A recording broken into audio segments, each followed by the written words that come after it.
Hi friends, welcome to Chandra foods అండి. ఈరోజు నేను సగ్గుబియ్యం సేమియాతో పాయసం చేస్తానండి. చాలా ఈజీ ప్రాసెస్. అప్పటికప్పుడు దేవుడికి నైవేద్యం కావాలంటే ఈ విధంగా చేసుకుంటే అయిపోతుందండి. తక్కువ టైంలో కప్పు సగ్గుబియ్యం తీసుకున్నాను, కడిగి నానబెట్టుకున్నాను 2 మినిట్స్. కావాల్సిన ఇంగ్రీడియంట్స్ ప్రాసెస్ చూపిస్తాను. స్టవ్ వెలిగించుకొని ప్యాన్ పెట్టుకొని ప్యాన్లో 2 స్పూన్స్ నెయ్యి వేసుకున్నానండి.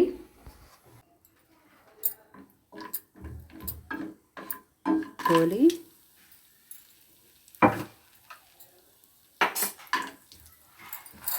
కిస్మిస్,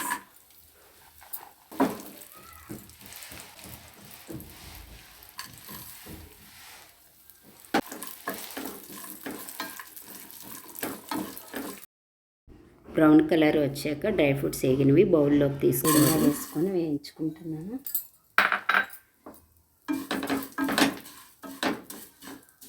వేసుకోవాలి.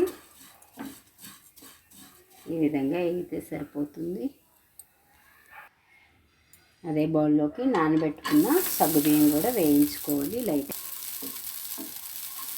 వేసుకొని సగ్గుబియ్యం కూడా వేయించుకోవాలి.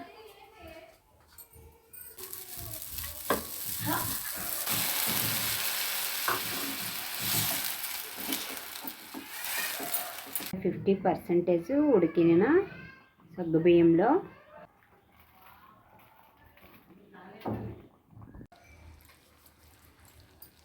ఇలా ఉడకాలి. నేను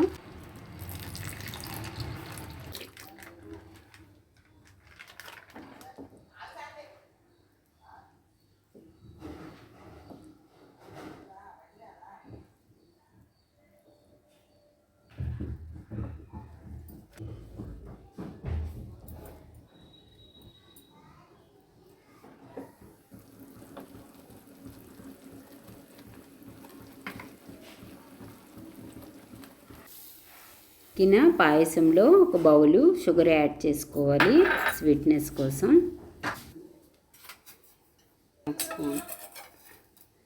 ఫ్లేవర్ కోసం ఇలాచీ పౌడర్ 1 స్పూన్ వేసుకుంటున్నాను.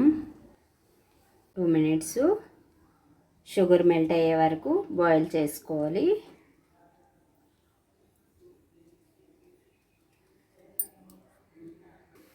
పాయసం ఉడికిపోయిందండి. వేయించిన డ్రై ఫ్రూట్స్ వేసుకోవాలి.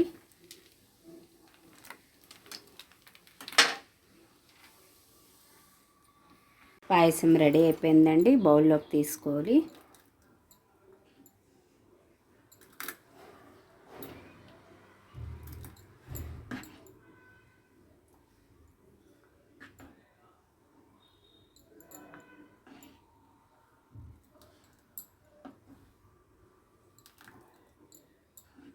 వావ్ అనిపించే వేడి వేడి పాయసం రెడీ అండి. చాలా ఎంతో రుచికరంగా ఉండే పాయసం రెడీ అయిపోయిందండి. చాలా టేస్టీగా ఉంటుంది. మన బాడీ బాగా ఓవర్ వెయిట్ చేసేటప్పుడు కూడా ఈ పాయసం తింటే కూల్ అవుతుందండి. చాలా హెల్త్ పరంగా చాలా మంచిదండి. టేస్టీగా ఉంటుంది. పిల్లలు పెద్దలు ఇష్టంగా తింటారు పాయసం. మనం ఏ పూజకి కూడా నైవేద్యం చేసుకోవాలన్నా సింపుల్గా రెడీ అయిపోతుందండి. ఈ విధంగా చేసుకుంటే పాయసం. చంద్ర ఫుడ్కి లైక్, షేర్, సబ్స్క్రైబ్ చేయండి. Thank you friends.